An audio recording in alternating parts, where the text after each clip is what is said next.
Boker Or Beshem Hashem, Naaseh Venatzliach en ce lundi 28 mars, c'est Kaf'e du mois de Adar Bet, Lachem Tovim Shalom. On nous demande ce matin un shiur à thème, donc à partir de quelle limite a-t-on le droit de se battre physiquement chez l'Agdola Meod, à Emet. La Torah en parle, la Halacha en parle. Acheté aujourd'hui ce shiur par David Fertou et Laurence de Ré pour l'Askara de leur papa, Gabriel Ben Alice. עליו השלום רוח השם תנחנו בגן עדן עליון וכל השוכבים עמו בכלל הרחמים והסליחות וכן יהי רצון ונאמר אמן שנשמתו צרור החיים. On pensera les nishmat shel kol mete Israël bichlalam, ceux qui nous ont aussi quittés hier par un attentat à Hadera, fusillade en pleine rue. Hashem Yazor.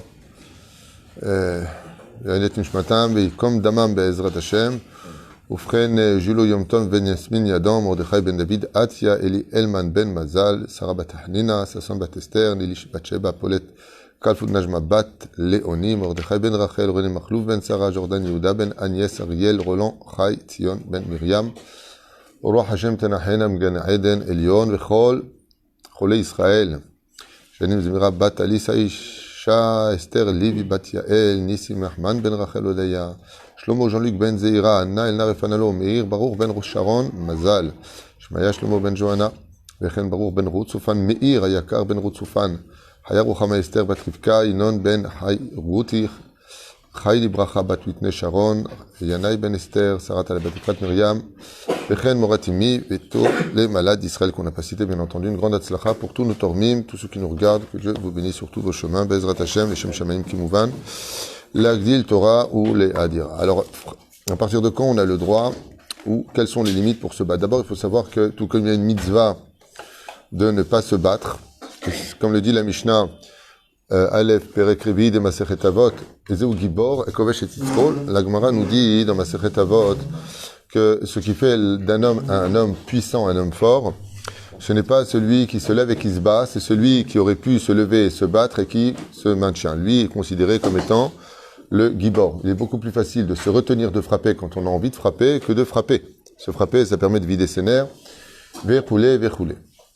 Il y a des moments, par contre, où c'est une mitzvah de se lever et d'aller frapper. Quand il y a une milchemet reshut ou une milchemet mitzvah, c'est-à-dire si on est attaqué, nous avons le devoir de nous lever et, surtout quand c'est une milchemet mitzvah, comme par exemple, Amalek entre autres, Bezrat Hashem, ou d'aller libérer un juif qui est fait prisonnier, ou toute action héroïque, on n'a pas besoin d'expliquer de quoi on parle, à partir du moment où il faut intervenir physiquement, comme le font nos soldats, l'armée de défense d'Israël, qui intervient des fois dans les Kfarim pour pouvoir libérer des personnes qui sont prises en otage, eh bien dans ce cas-là, Bevadaï, qu'on a le droit jusqu'à les même tuer si cela est nécessaire. Donc la Torah ne nous interdit pas de verser le sang ou de ne pas frapper si les besoins l'exigent. La question, c'est quand est-ce que cela les exige? Et on peut constater qu'à l'époque de notre Torah, de la Bible, on voyait qu'avant de sortir en guerre ou avant de verser le sang ou avant de lever la main sur les ennemis d'Israël, le Sanhédrin jugeait oui ou non si cela était nécessaire, comme on l'a vu avec la Pilegesh. Est-ce que les Juifs peuvent lever la main sur d'autres Juifs ou est-ce que les Juifs ont le droit de lever la main sur des nations qui viendraient, ceci et cela? Tchouvaï, Ken, mais vous voyez que même de lever la main dans des cas de même légitime défense, comme c'est marqué à Bal Orgecha Kem le Orgo, celui qui se lève pour te tuer, lève-toi et tue-le avant.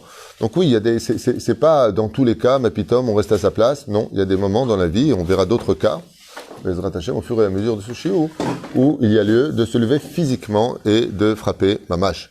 Aval Bofen Ikroni, de l'autre côté, la Torah est très violente avec ce genre d'action, puisque si on pose la question, Mide Oraita, qui est appelé Racha dans la Torah? Qui est appelé Racha dans la Torah? Katouv, Racha lama take et re'echa. Dans la Torah, on appelle une personne Racha, c'est celui qui frappe l'autre. Donc, t'as pas pris de risque, hein, on fait un cours sur les coups, donc c'était pas difficile.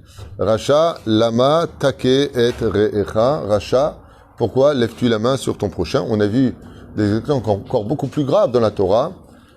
Bichlal, mettre à mort un enfant parce qu'il aurait frappé ses parents.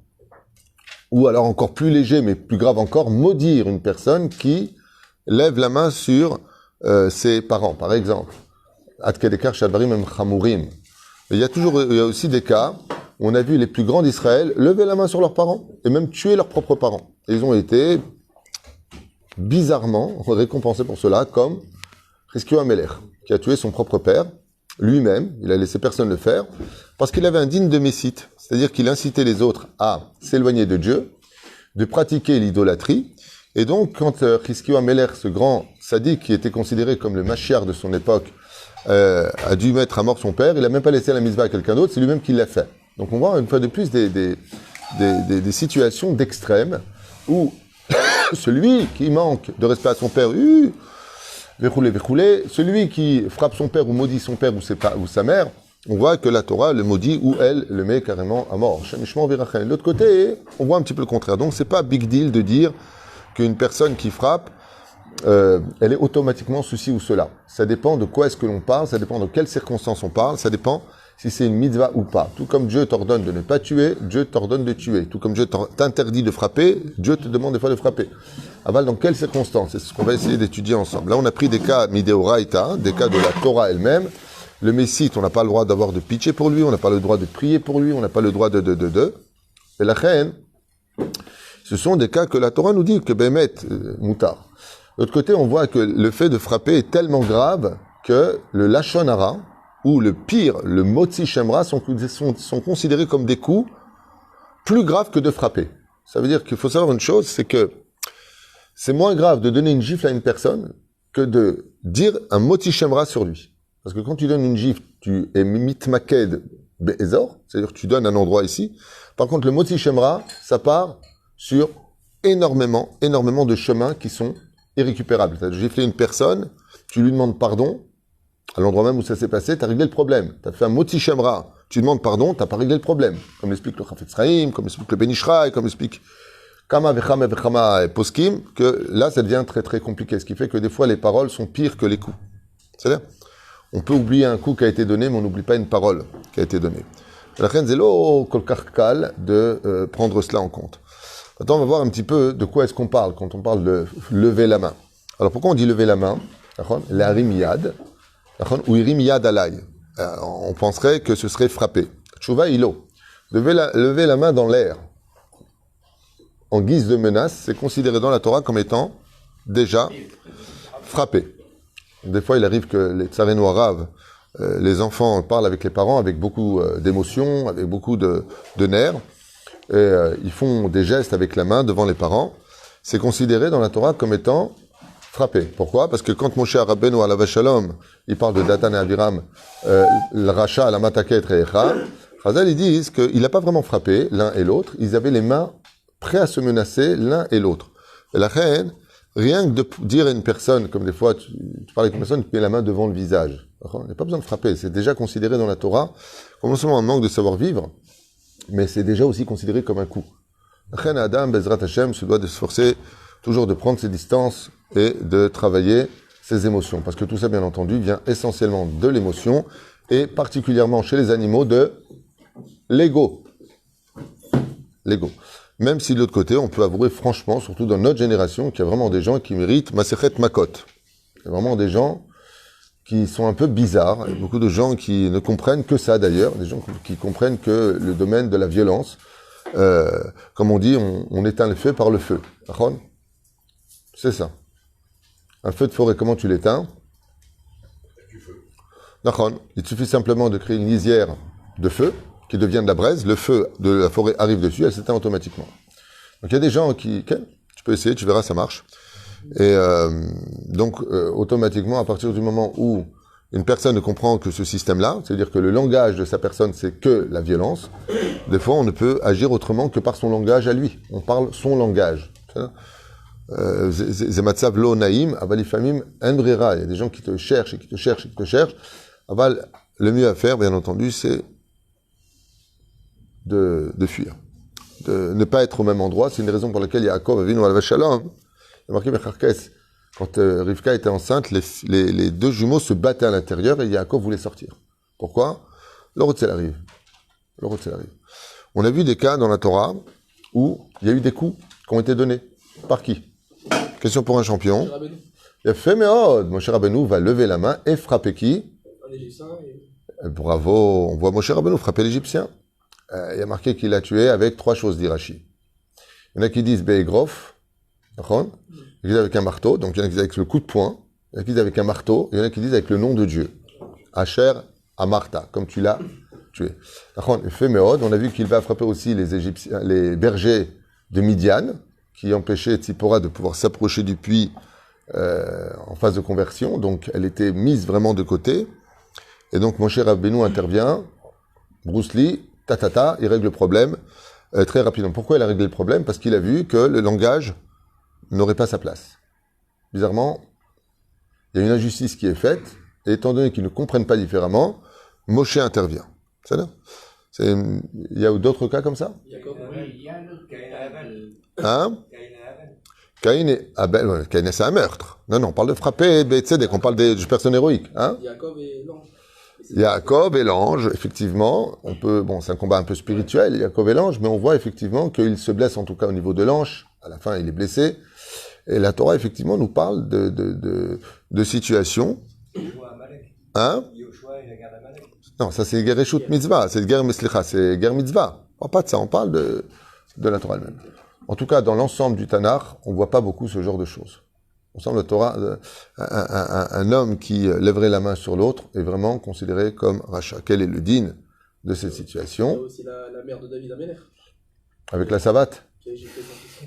Avec la savate, il y a marqué dans... Elle n'a pas giflé son fils. Tu parles de Bathsheba? La maman du roi David, c'est Bathsheba. Qu'est-ce qu'elle a fait? La Gemara, elle dit, pourquoi est-ce qu'Avshalom est sorti tordu et pourquoi le roi David est sorti droit? Réponse, parce que le roi David a été élevé à la savate, un petit peu, au niveau du fessier, tandis que l'autre, il a été élevé que dans de la soie, tout ce que tu veux, tout ce que tu es, tout ce que tu tout donner, c'est tout perdre. Hein? Qu'est-ce qu'il a, Shoma? Qu'est-ce qu'il y a? Oui, le fils du roi David.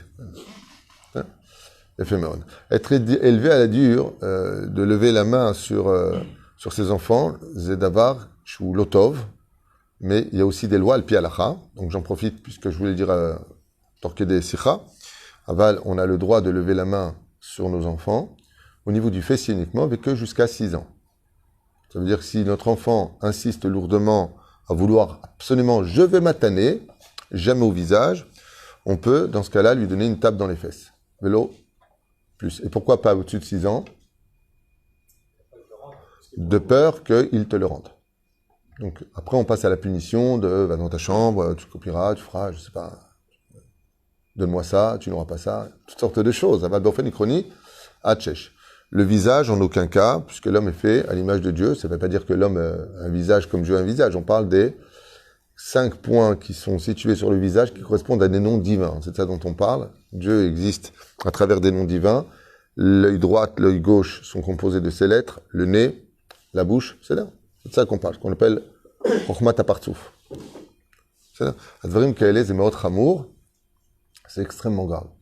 Quel est le digne de quelqu'un qui frappe dans la Torah? Est-ce qu'on nous parle de ça, celui qui frappe? Oui. Ouais. Bah oui. T'es gentil, comment tu parles? Il a fait Meod, il a fait Abraham, Kevodo, Yodé, Arbe. Et pour dans Yad Tachat Yad, Shen Tachat Shen, Regel Tachat Ragel. La Torah nous parle, à 2 reprises d'ailleurs, de cet engagement de celui qui lève la main sur l'autre. Et on va étudier un petit peu ensemble Ma Kavanat Torah. Vous savez que de la Torah elle-même, on ne peut pas ressortir les choses comme nous on voudrait le penser. La loi du talion, tu m'as frappé, je te frappe. C'est l'obidyukacha. Même si au Har Sinaï, au niveau du pshat en tout cas, ça paraissait être cela. Ça veut dire, tu m'as crevé un œil, je te crève un œil. C'est un petit peu ça, vengeance. Dans la Torah, c'est pas exactement ce que cela veut dire et c'est ce qu'on va expliquer tout de suite. Ça veut dire quoi? Lever la main sur l'autre. Quelqu'un qui a levé la main sur l'autre, que ce soit un patron vis-à-vis de son serviteur, que ce soit un homme vis-à-vis de son prochain, basé aïn tachataïn. Alors on va donner le cas échéant, une personne qui a donné un coup de poing dans l'œil de l'autre. Alpi Torah, eh bien, il devra payer la valeur de l'œil. Alors, ça veut dire quoi la valeur de l'œil? Ça veut dire quoi payer la valeur de l'œil? On va donner, par exemple, le cas échéant, une personne qui prendrait 7000 shekels par mois pour son travail. Maintenant qu'il a un œil au beurre noir, son œil ne voit pas, il a besoin d'un pansement sur son œil, son patron lui dit « Excuse-moi, mais là, tu ne peux travailler qu'à 50% de ton potentiel. Donc, je ne vais pas te payer 7000, mais je vais te payer 3500 shekels. En tout cas, dans la Torah, c'est comme ça que c'est expliqué. Okay, la personne qui lui a donné cet œil au beurre noir, qui l'a mis dans cette situation de se l'attraper, c'est-à-dire de se guérir, devra lui payer, tant qu'il n'aura pas son salaire complet à cause de cet œil perdu, les 3500 shekels. La reine, Aïn Tahat Aïn. Si vous regardez les lettres qui viennent en dessous de Tahat Aïn, c'est du mot Kesef. Ça veut dire que tu remplaceras le membre que tu as esquinté chez l'autre par des dédommagements financiers. Et vous verrez que si une personne lève la main sur l'autre, surtout en Eretz Israël, c'est un endroit où il ne faut pas jouer avec ça. En France, tu peux faire ce que tu veux et encore, la cavalerie arrive toujours quand tout le monde est mort. Mais en Israël, des choses comme ça ne plaisante pas du tout. D'ailleurs, je vous le dis à voix haute, faites très très attention ici. C'est même un peu culturel. Je vous mets en garde. Ça veut dire que la personne te chauffe. Il lui faut juste un seul témoin. Tu arrives, tu le pousses, ou alors t'es filmé, pire encore. Tu peux prendre, d'abord et avant tout, c'est un tic plélique qui peut s'ouvrir. Tu es passible de prison et tu es passible d'amende. Il y a un chanteur ici en Israël qui s'appelle Eli Louzon à l'époque, qui avait fait une chanson Moti Shemra sur Eretz Israël. Ça lui a coûté cher. Ezo Medina. Qu'est-ce que c'est que ce pays? Un jour, comme ça, il rentrait en boîte de nuit et il s'est un peu chauffé avec le videur. Il lui a mis un coup sur le visage. Il a pris 2 ans de prison. 2 ans de prison ferme. Rien comme menace ici. Je connais une personne qui a été menacée par une autre personne. Aujourd'hui, on a tous des portables qui enregistrent. Tu enregistres, il est parti au commissariat de police. Ils lui ont ouvert un tic. Il était passible de prison. Et la totale. Entre 2 Français. Ils ont apporté une policière traductrice. Et la personne a été convoquée sur place. Passible de prison. Donc il y a Tzavar Chaka. Ça rigole pas du tout ici. Mamache, pas du tout. Rien, fais très attention, des fois tu sors, est-ce que juste la personne s'est énervée au point que, vas-y, lève la main, vas-y, mais fais ce geste, paf, c'est bon, tu l'as, c'est bon.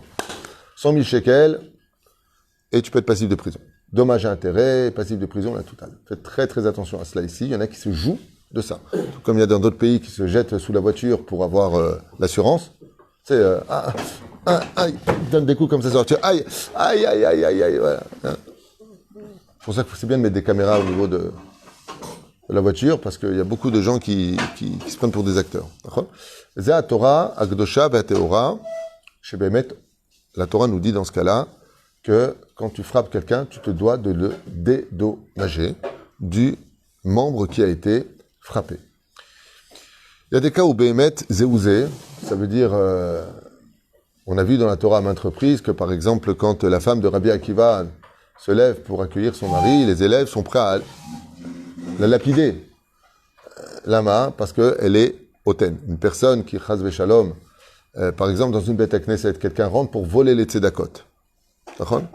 Dans ce cas-là, on lui demande d'arrêter une fois, la deuxième fois, on le met dehors, la troisième fois, on a le droit, al pi alacha, de lever la main si il y a le rav. C'est-à-dire le rav dit, il faut l'attraper, il faut le punir. Lama, parce que ce qu'il fait est tellement grave qu'il vole ce qu'on appelle des sanctifications. C'est l'argent qui est sanctifié. Personne ne peut dire, c'est comme quelqu'un fait un éder de 100 shekels à la synagogue, il va à 100 shekels pour monter à la Torah, 3 mois plus tard, il vient voir lui et dit, écoutez, 100 shekels, je vais faire Atarat Nedarim. Est-ce qu'on peut lui faire? La malo. Parce que cet argent, tu le dois à qui? À qui tu dois ces 100 shekels? À Dieu. Personne ne peut te faire Atarat Nedarim. C'est Hakadosh Baruch Hu, c'est toi et Dieu. La reine, il y a des cas, Behemet, comme certaines personnes qui viennent perturber des situations de Gdusha. Il y a un shiur du Rav, il y a une personne qui veut empêcher ce shiur d'être fait. Alors bien entendu, on passe un petit peu comme on en prend dans les lois laïques. Au début, on prévient, après on tire en l'air, après. Mais si on voit que la personne émet l'omevin, ça veut dire qu'elle insiste et qu'elle veut perturber la Torah, azmiyad baim. Mais faut dit on a le droit dans ce cas-là d'agir physiquement. On apprend ça de Hanouka. Hanouka, dès qu'il s'agit de spiritualité, que notre spiritualité est mise en danger, que la Torah est mise en danger, que les gens vont tout faire pour éviter la Torah, on voit que les Hashmonaïm, les Kohanim du Beth Amikdash n'ont pas hésité à se lever, de prendre les armes et d'aller frapper les ennemis. Donc à partir du moment où il y a, bien entendu, un Rav, pourquoi je dis un Rav? Parce que nous, on se chaufferait très très vite dans une synagogue. Arrête de parler une fois, 2 fois, 3 fois, le mec lui met une claque, ouais, viens, on sort dehors, on se tape, chas v'shalom. Surtout dans les Beth Knessiot, il est évident que c'est le dernier endroit au monde où on se doit d'avoir on lève la main sur personne, déjà à la base, mais dans une Beth Knesset, echefchar la gueule et matzav kazé. Chas v'shalom, d'en arriver à cela. on a le droit de pas être d'accord, mais on n'a pas le droit, chas v'shalom, de se manquer de respect, en aucun cas, ni verbalement et encore moins physiquement, même si, Béhémet, on voit que des fois, et très bizarrement, et au-delà de toute attente, on a plusieurs façons de punir une personne. Il y a plusieurs façons de le punir. Dans ce qu'on peut étudier de la Torah, une personne peut être, chas v'shalom, condamnée au Gehinam. Elle peut être condamnée au Kafakela, qui est pire que le Gehinam. Elle peut être condamnée à la réincarnation, qui est pire que tout, selon Rabbi Nachman. Pourquoi? Parce que tu pars pour réparer 10 fautes, tu reviens avec 1 million de fautes. C'est pire que tout. Et puis, il y a les Arba Mitot Beddin, que vous retrouverez dans Maseret Sanhedrin, dans Maseret Makot. C'est qu'il a, Serefa, Eric Bechenek, qui sont des processus de guérison d'une faute qui aurait été faite, qui mène à la mort. Mais c'est comme quelque part prendre sa clé avant de partir du Gan Eden, puisque sa réparation, c'est comme si que la personne a un problème au cœur, tu lui opères le foie. T'as rien réglé, il faut lui opérer le cœur. Il y a des fautes qui vont engendrer, les tsarino arabes, eh bien, des processus très difficiles. Donc, c'est qu'il a la lapidation. Quand on parle de lapidation, c'est pas avec les pierres comme ça c'est au dernier degré. D'accord? Serefa, c'est par le feu. Chez Mishmor Virachem, on parle pas d'un bûcher, on met une personne comme une sorcière, que à l'époque. On parle de faire descendre de la offeret à travers la gorge, chez Mishmor Virachem. C'est qu'il a, Serefa, Ereg, c'est par l'épée, et Chenek, c'est strangulation. Donc, ce sont les 4 méthodes Beddin qui existent. Et c'est pour cela qu'on meurt en général dans ce monde. Personne qui est morte brûlée, vous avez compris qu'elle est morte des Serefa. Une personne qui tombe. Elle était au toit, elle est tombée. Elle est morte des Sekila. C'est-à-dire, ainsi de suite. Personne qui est morte noyée, elle est morte des Chenek, Bidjouk. Et tout autre, comme hier, les personnes qu'on tiré à Kalachnikov en pleine rue de Khadera, sur des passants, c'est Cherev, exactement, c'est Ereg. C'est-à-dire, donc c'est autre Hachouv. C'est tout ce qu'il y a? On a tout dit là, d'après vous? Il manque une chose. Non,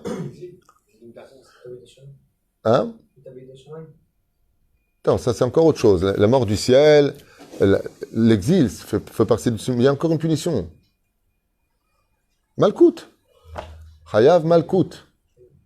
Non, le méchant, pourquoi aujourd'hui c'est qu'il a sa... Non, il n'y a pas, ça c'est Bidé Shamaïm. Mais vous verrez que dans les punitions qui existent, on les a pratiquement toutes dites. Non, il y a aussi d'autres punitions. Il y a la pauvreté qui peut être aussi une punition, un tikkun. Au lieu de prendre vos vies, je prendrai votre argent, dit Dieu. C'est-à-dire, alors allez-nous. Aval, Bofen Ikroni, dans la Reshima, dans la liste des punitions pour régler les choses dans ce monde, Dieu lui-même a pris Malkout. Mazé Malkout, ça veut dire qu'il a pris le fait qu'une personne qui aurait fauté, dans certains cas, prendrait 39 coups de bâton. Ça veut dire que dans la Torah, on utilise le fait de frapper l'autre, vraiment, dans le cas d'une réparation, mais avec un beddin, bien entendu, 39 coups, vélo 40. La Torah dit 40, les Chachamim ont dit 39. Et on voit que vraiment d'être frappé, Zé Minasham. Il me raconte que Baba Chaki, Zecher Tzadik Kadosh Ibracha, une fois il était au Tafilalet et qui sortait de sa bête à Knesset, et il y a un fou qui passe comme ça un peu bourré pendant Shabbat Kodesh. Il lui a mis une gifle extrêmement forte. Donc les élèves ont voulu bien entendu finir ce fou furieux qui avait osé lever la main sur Baba Chaki, le frère de Baba Saleh. Et Baba Chaki, il a dit non, surtout pas, ne le touchez pas. Anime Kabel Be'ava, Zetov Meod, ça a annulé une xéra. J'avais une xéra dans la famille, ça fait des jours que je prie pour que ce décret s'annule. Mais tant que j'ai pris en public cette claque, Anime Kabel Be'ava, Valé d'écart ou Khiper. Ça veut dire que on peut considérer qu'une personne qui prend un coup, va mettre Ose, Kapara et Gedola. Ceci étant, je vous dis franchement, le din vecheshbon, de se battre, de faire saigner le sang d'un juif, parce qu'on n'est pas d'accord, ou je ne me parle pas comme ça à moi, c'est ce qu'on appelle l'ego. Dans la Torah, dans le Tachlès des choses, pour répondre un petit peu plus crûment au terme qu'on a développé, celui qui lève l'autre, qui lève la main sur l'autre, est considéré comme un animal dans la Torah. Pourquoi? Parce que quand un homme est un lâche de la parole, il utilise les mains. Et si on utilise les mains et la violence, on peut le constater, ce sont en général les animaux. Les animaux ne parlent pas entre eux. C'est-à-dire que vous voyez deux chats, par exemple, quand ils viennent avant de se taper, leur langage, il est déjà très hostile. C'est pas un miaou, ah et toi miaou, ah bon miaou, non, attention miaou. Non. C'est tout de suite le dos rond, les griffes qui sortent. C'est déjà être prêt à la violence, et vous constaterez que le monde animalier est extrêmement violent les uns avec les autres. On voit comment ils se mangent vivants, comment ils s'avalent, comment ils se déchiquetent. Même manger de l'autre vivant comme le font les hyènes, c'est horrible. ce que le monde animalier provoque, et on considère dans la Torah qu'une personne qui lève la main sur l'autre descend de l'état d'humain à l'état d'animal. Le langage y est, il y a beaucoup de vulgarité en général avant de frapper, c'est-à-dire que c'est une espèce de graduation qui se met en situation. Vézé ou zé. La Torah Vadaï qui nous interdit formellement de frapper, surtout si c'est entre nous les juifs, qui peut mener vraiment à une situation horrible. Et là, Mken, comme on l'a expliqué au préalable, il y a une mitzvah.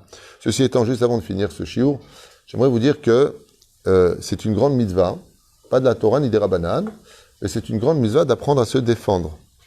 Il n'y a pas de mitzvah de se laisser frapper, surtout dans l'état dans lequel nous sommes, dans les yishuvim par exemple, qui peuvent être mis en danger, ou même aujourd'hui, de prendre quelques cours sur au moins comment se protéger. Il y a des endroits vitaux dans le corps humain, de savoir comment se tenir, comment attaquer s'il faut attaquer.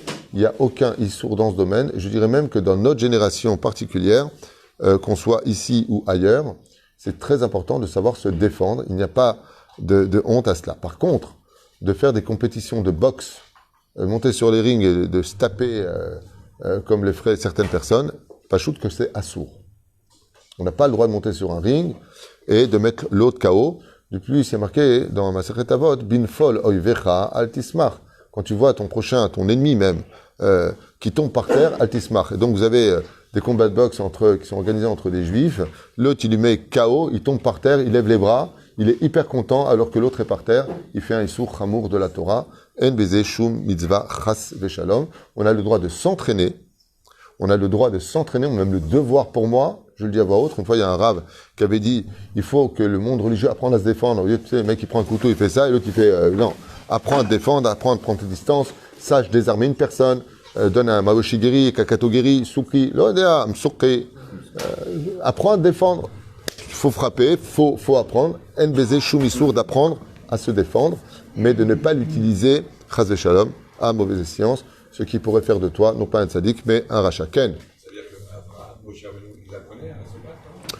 Je sais pas, mais en tout cas, chaque fois qu'ils frappaient, ils se débrouillaient. On les a pas vus par terre, eux. Mais c'est vraiment les autres, ils étaient par terre, oui. Il y a une mitzvah d'apprendre à se défendre, je vous le dis. Il n'y a aucune honte à cela. C'est vrai que c'est pas le chemin de tout le monde de faire ce genre de choses. Une personne n'a pas à passer son temps à s'entraîner, il ne va pas se taper dès qu'il sort dehors, mais d'apprendre au moins à se protéger, d'apprendre à se défendre et à désarmer. Dans la situation actuelle, on n'a pas le droit de compter sur le miracle, et il n'y a pas de honte de savoir comment se projeter par terre sans se casser l'épaule ou donner un coup de poing si cela devient nécessaire dans un cas d'agression, sans se casser les os. Une fois, je connais quelqu'un, il a donné un coup de poing, il est revenu pendant un mois, il s'est pas tapé, il s'est cassé les os. Hein? Ken, Daniel. Se réjouir de la faillite d'un concurrent. Oui, et à quoi ça rajoute quelque chose là? Non, ça veut dire que... On ne doit pas se réjouir de la faillite d'un concurrent, tout à fait. Nachon. Binfal oivecha altismach. Je voulais rajouter quelque chose, c'est fait. Et donc, tu ne te réjouiras pas de la perte ou de la blessure de l'autre. Moi, je pense qu'on a fait un tour général assez important, aussi bien dans la Gemara que la Torah elle-même, sur les cas échéants de frapper. Nathan, il est content parce qu'il s'entraîne tous les jours. Tu veux frapper quelqu'un, Nathan? Hein? Tu veux frapper sur le sac? Tu sais ce qu'il a dit, Bruce Lee? Le bois ne rend pas les coups. Hein? La reine Vadaï que mitzvah, la date de la gaine, avant de monter sur un ring pour se taper avec l'autre et voir qui est le plus fort. C'est juste digne du Gan, même si ça rapporte des millions, hein. Mais c'est digne du Gan de savoir qui est le plus fort. Je suis le plus fort du monde. Et une interview qui a été faite avec quelqu'un, on dit, qu'est-ce que ça vous fait d'être l'homme champion du monde, le plus fort du monde? D'abord, qui t'a dit que c'est le plus fort du monde? Tu connais pas tout le monde pour le savoir. Deuxièmement, sachez une chose, moi qui ai un petit peu pratiqué du sport, c'est plus une question de mazal qu'une question d'autre chose. On a vu des mecs tout petits donner un coup de poing qui est juste passé, le mec il était tellement sûr de lui qu'il a pas vu le coup venir, il est par terre, l'autre lève les mains, et le nouveau champion du monde. Non, remets-le sur le ring, tu verras qu'il va pas regagner, la preuve en est quand il y a des retours, il se prend une tannée. Donc c'est très aléatoire, et c'est basé sur l'orgueil absolu, ça manque de sagesse. J'irais plus encore qu'on passerait souvent de la sagesse à la singesse. Au moins être un singe pour ce genre de choses. C'est neged Torah, neged mitzvot. Quand on était petit à l'école, on rentrait à l'école, c'est toi le plus fort, tu lui mettais une claque. Maintenant, c'est moi le plus fort. Voilà un petit peu l'état d'esprit de ce genre de situation. Hashem Yishmor V'Rachem. Et la reine, c'est pas le chemin de la Torah. Heureux celui qui arrivera à battre son ennemi par des arguments et non pas par de la violence. Kol tuv v'litraot.